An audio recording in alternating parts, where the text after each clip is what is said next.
Hello everyone, welcome to another episode of the Waiting Room with Zyna. My name is Zyna Oversee and I'm so excited to be with you this evening. Those of you that will be watching us on Instagram, on Facebook, on Zoom, welcome. And of course, our YouTube visitors, please do not move, stay here. Call your friends, tell them to come and join us. The Waiting Room with Zyna is an offshoot of this amazing book that I wrote in 2018. This is Zyna's Waiting Room. This wonderful book was written out of my pain. I was in the waiting room for 17 years and it was not easy. It was not a small experience. It was tough. It was emotionally daunting and it was a painful experience. Okay, so I went through it and thank God today I'm smiling and I'm happy because I have my baby to thank God for. But I know that there are my brothers and sisters who are still in the waiting room. And for their sakes, I came up with this burden, or rather the burden found me to start this program. So if you haven't read this book, make sure you get your copy and read. Just chat with us wherever you're watching this from. We'll find a way to get you the copy if you want the physical copy. Also know that we're on Bambooks and we're on Amazon, so you can get the book from any of the platforms. So sit tight and relax and enjoy this episode today. And of course, don't forget to follow us on Instagram, on YouTube, on Facebook, and just keep watching. Today I have a beautiful topic for you, and today is our 6th episode. Yay! So we are talking about fixing your finance. Fixing your finance. You know that when you are waiting, right, you would always come into the spending of money and all of that. It is very important. Sometimes people think that because they are waiting, they don't need money. All they need is just children. My brother, my sister, that one is not true. You need money because nothing about the waiting experience is easy or cheap. Everything about the waiting experience is expensive. From the visit to the doctors, to the treatments, to IVF, and other treatments surrounding every fertility treatment. They are very expensive, so it's important for you to have money. So don't sit down and say because you are sitting in the waiting room, all you care about is just to have children and you do nothing about your finances. My brother, my sister, it's not going to work. I heard a story about a lady, I shared it I think 2 weeks ago, a lady that was in the waiting room for about 6 years, and because of how depressing, and of course I understand how depressing that room can be.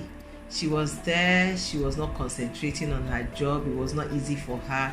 Eventually she left her job and she was running from one church to the other, from one prayer room or prayer house to the other, from one hospital to the other. She was just consumed by this desire to have children. So she didn't focus on any other thing. All she focused on was just to have children. And as God, God would have it, and God has a very good sense of humor. So God decides to remember her, gives her the first one, and before she could say anything, she had the second one. And then by the time I was being told this story, she had 3 kids. 3 kids. She had no money. She had no job. She had no experience, no skill. And now, all she's been waiting for was to have children. The children are here. Nothing to take care of them with. And her husband's job wasn't doing that well, so he couldn't cater for the family. Then she started calling family members to help. One of the sisters was the one that shared the story with me because she became a burden to everyone in the family. From crying that she wanted children to having the children and now having nothing to take care of them. So finances play a very important role in the waiting room. So if you don't have it and you are still waiting, get up, start looking for it, because you will need it when they come. You also need it while you are waiting, because when you start going from one hospital to the other, none of those is cheap. Medical care is not cheap, it's expensive. And you know the funny thing, HMOs don't cover fertility treatments. HMOs don't, they would only cover birth and other necessary stuff, but when it comes to that fertility treatment, they do not enter there because it can be very expensive. IVFs, surrogacy, all of those are very expensive, so no HMO is going to cover it unless you have a special arrangement with them, but no company is going to pay for that. You understand? They only take care of you when you're ill. So when you deliberately go to the hospital to look for help in getting pregnant, that is not going to be covered by any HMO. So you need to sit up. We need to take care of your financial stability, your financial stamina, and all of that is something that you need to do. None of this is cheap. Even adoption is not cheap. They are all expensive.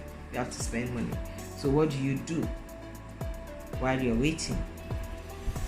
If you don't have a job right now, get one. Even if your spouse is rich and can take care of you, wouldn't you want to be part of the process? If you are the man and you are the breadwinner and your wife is not doing anything, encourage her. And if you're a woman here, you're not doing anything, you're just sitting down and waiting, it's even healthy for you to get your mind occupied, because the more you stay at home waiting, crying, feeling bad, seeing the red robot every month over and over, feeling that depression that comes with the waiting room, you will definitely feel lonely, and it might affect it would affect your mental health. So it's better for you to get yourself engaged doing something. Even if you don't need the money, just be busy doing something. If you don't need the money, volunteer somewhere, like I spoke about 3 weeks ago or so. Volunteer somewhere to help and be active. But trust me, you need to have a skill, something to fall back upon. Even if you have a job, if you can add a business to it, do that. If it's possible for you to do your job and still have a business running, do that. Get yourself as busy as possible and have as much money, backup as possible, because you don't know how it's going to come. Sometimes when you're done with all the treatment and eventually get pregnant, you probably need to travel abroad to have your child. Sometimes you require medical attention abroad while pregnant. Sometimes you will be advised to travel out to have a baby. So you shouldn't be in a situation where you start thinking, if I had money, I would have done that. And then all of the suffer that you have gone through, or the trouble you've gone through to get pregnant and to get to that point, will go to waste just because you couldn't access the right medical treatment for yourself because of money.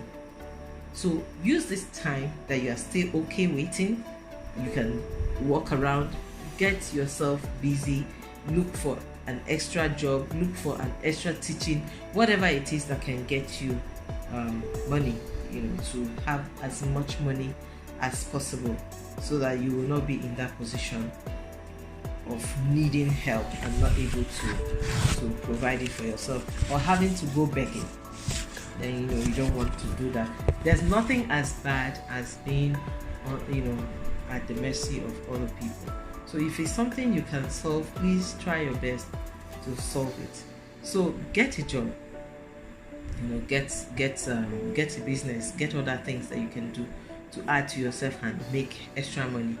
Another thing is, even if you have enough money to cover the treatments and the birth, when the children come, it requires a lot of money. When my baby came, it was just okay, fine, we adopted, so that there was no chance for breast milk, so we needed to give her formula. The milk she was reacting to the milk, so we had to go for a higher and more expensive soya milk. So to give her soy milk, isomil or any of those ones, they are very expensive. Isomil 900 grams is over 14,000 naira to get, 20,000 naira now to get one tin. So imagine if you have to feed your child that growing up.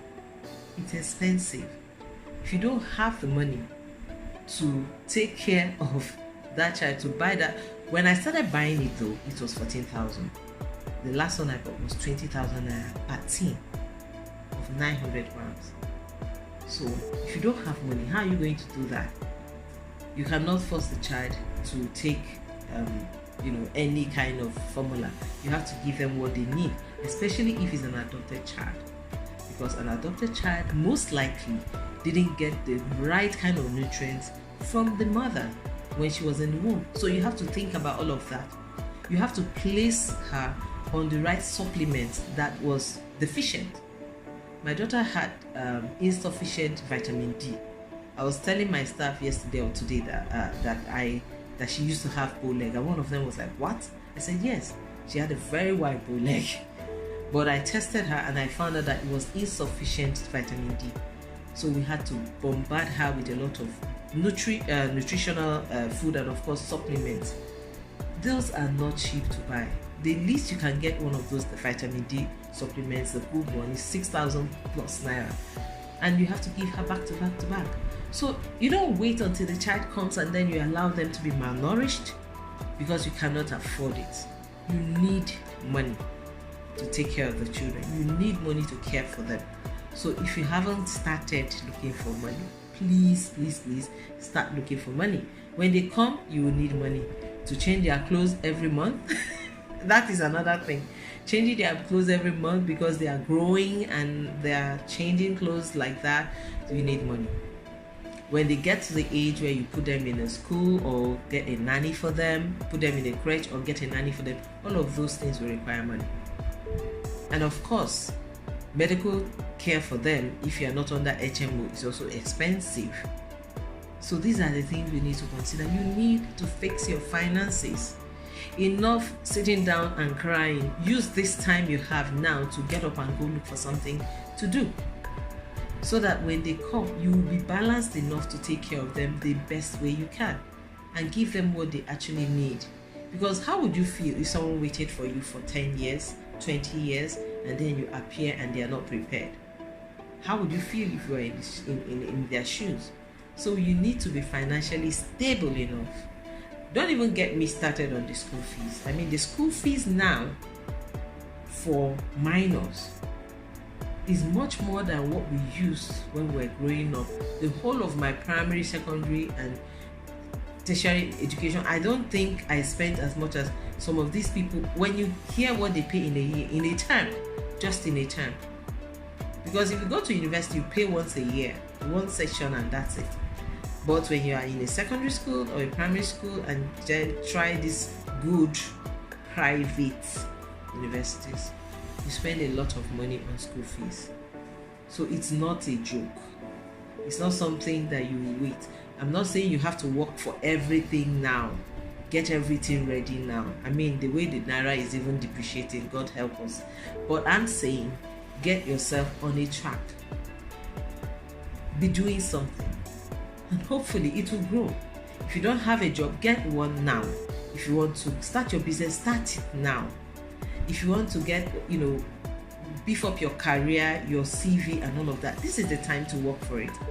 If you're working a job and you've been at a position for 12 years, while you're waiting, what is wrong? Why are you in the same position, in the same job, earning the same salary for more than... Why don't you go get your master's? Why don't you get other certifications? Why don't you get your PhD if you have to? Move to another job. Go and get yourself... change something about yourself. Do something different. You've been hopping on the bus for the past 3 years, or 5 years, or 6 years, and you're waiting. How are you going to carry the children? When they come, you need a bigger house. You need a bigger car. You need to provide all that they need. You need a nanny at least to take care of them. What happens when they come? So this is the time to start working,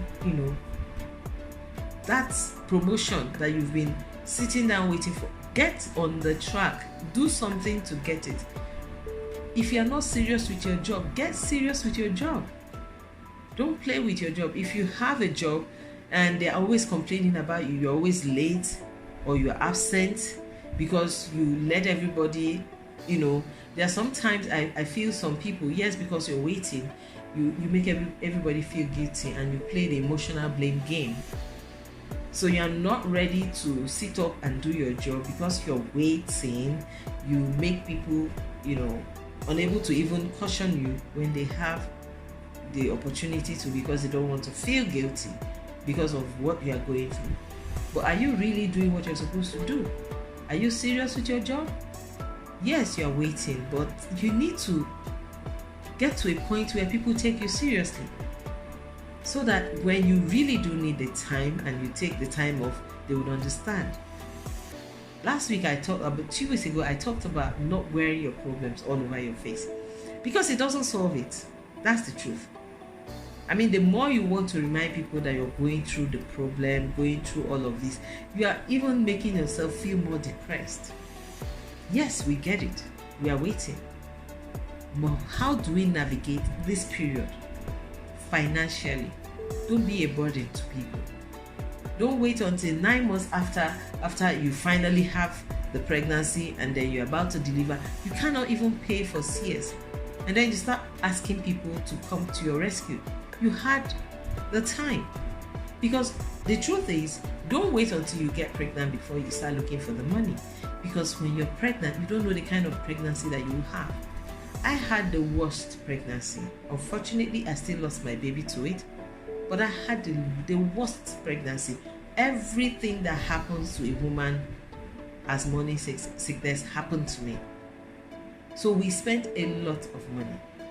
I was up and about in the hospital every month I was hospitalized once or twice. So you don't know how it's going to happen. I'm not hoping for that for you, but you don't know how it's going to happen. So you need to be prepared. So that's why I'm saying, get on track right now. Get to doing something. Get a job, get a business, get yourself, in a place where you're comfortable financially. At least, so before you can ask people for help, you should be able to at least have something to bring to the table. And some people tell me they don't need to work. I've experienced that. I've had a conversation with one of not my friend, but a friend of a friend, a lady, and she told me categorically she does not need to work a day in her life, and her reason was because her husband could take care of them. And she didn't like work. I've never heard anybody say that, but she said it. She said she didn't like work. She just likes to be at home and be taken care of. So she's not bothered, according to her, about any crap she will take from anybody, as long as she's being taken care of. That may be your dream, but what if? There's a big what if that we don't ask ourselves. And it happens. What if the man goes? What if the woman who is the breadwinner of the family goes? What are you going to do as the husband? Because we live in a country now and in a society everywhere in the world where it doesn't have to be the man that is a breadwinner. Sometimes it's the woman who is the breadwinner. So if the other partner is sitting down, folding their arms and refusing to do something. I heard something yesterday on the radio and I could not believe it. This lady was sharing her experience, how when her husband was working and she wasn't, then eventually he had an accident while working and he became sick. He came home. After he healed from the accident, he told his wife, I'm done working. I've done my own part. Now it's your turn. So this man refused to do anything else. Feeding, clothing, whatever. School, he said it was not his problem anymore. So this woman had to go hustle. And she wasn't very educated, because from how she spoke, I could tell she wasn't very much educated. But she had to get a job. She got a job and started doing something, and from there started supporting the family. She got him jobs several times and he refused to work. But this woman, I praised her because she said she got up and went. I think she started as a cleaner and she just got somewhere and started working. And from there, God started blessing her. Eventually, the husband left her and the kids, 4 children. But she removed them from the private school where he had put them. She couldn't afford it. Put them in a government school, and she started taking care of them. And today 3 of them are graduates because she didn't back down. She did not stay down. They evicted them from the house where they were living. The landlord and his children removed their things. She said they slept on the passage. If you listen to that radio station program yesterday, some of you that listen will know what I'm talking about. And they stayed there for some time on the passage until her boss was able to gather some money to give her and pay for her rent. And that was how she saved her family from sleeping on the passage in their compound. But she moved them to another place, and she, stayed positive with her kids. She said she told herself every day that God was going to remember her, and she worked and worked and worked. So sometimes you might have it all figured out. Your husband and everybody is okay, but something can happen. The big gifts can come in anyway. The wife can leave tomorrow with her money. She can either leave willingly, or maybe there was a fight, or she could die, or the husband could do that. We have seen a lot of situations where husband just died, and then the widows will remain helpless, and they are not able to feed their family. Which is why we are saying, anywhere you find yourself right now, make sure you are doing something that could bring money. Even if you have a job, if you can afford to start another business, anything you can add to what you're doing, so that what if you are able to at least cater for your family. So as a waiting person, you even need this money much more than anyone else, because as a waiting woman, as a waiting man, you need money. And if you don't have it right now, work towards it. Keep working towards it. Start something that at the end of the day you'll be glad that you didn't sit down folding your arms. So let's all start doing something. Let's all start that business idea. Let's all start working from home. Let us improve in what we're doing. Let's get that skill. Like I said last week, I said scale up, or 2 weeks ago I said scale up in whatever you're doing, in your job, in your career, in your business, whatever you're doing, scale up. If you're a musician, how can you do it better? If you're a plumber, how can you do it better? If you're a tailor, how can you do it better? Work on yourself, work on your customer service ethics, work on your business ethics, work on your professional ethics, get certifications, just scale up, so that you are not in a position where people will have to start handing. And even if they want to give you something, collect, but make sure that you are not going to stay down forever. So every single one of us, we need to work towards it and scale up in whatever area that we can. So that's my advice for you today. So what if you have a situation where you lose a partner? Are you financially capable of taking care of yourself, your children, your family, and all that God is going to commit into your hands? Because trust me, you need the money. If you don't have it, like I said, work towards getting one. So that's it from me to you today. And if you are watching us for the first time, remember, just go to YouTube and join the family. Oh, by the way, for those of you who don't know, we've started a community on Telegram. I forgot to tell you when we started. We started a community on Telegram. Just look for the link wherever you're watching us from. We're going to drop the links for you. Go and join the Telegram if you're a waiting woman or a waiting man and you need support. We're going to have one-on-one communication there. Start talking with each other, because it's one thing to go through this as a single person, not a single person, as a couple, singling yourself out as a couple. But when you come into a place where you have other couples with you feeling the same thing you're feeling, that is why we started that community. We just want to be there for each other. And if you're a woman or a man, you feel that this waiting thing is too much for you alone, your spouse is not there for you or there with you as you would want him or her to be involved, we're also there for you to help you cope with the gap, and hopefully by God's grace bring you better together where you need to be. So invite your spouses, invite your friends, invite your family members, anybody you know who is waiting to join us there. And don't forget to go to our YouTube channel and subscribe. Hit that notification button and make sure you are following us every time. Like, share, and just keep being actively involved. Whenever we are having this program, we encourage you to type. As you're watching me now, just type out what you have learned. Any points that has stood out for you, just type it out there in the comment section. Let other people who will come later get a feel of what you learned from this program today. Like I always say, God gives all of us children, and He gives us children because He loves us. Children are a gift from God, but you don't have to choose how He gives you. When He gives you, receive however He gives you. Be grateful, be thankful, and take care of them, and do not bother yourself about what other people are thinking. In other words, receive the gift and be grateful for it. Thank you for watching. Until I see you again on our next episode of The Waiting Room with Zyna, I remain yours, Zyna. Good night. Bye.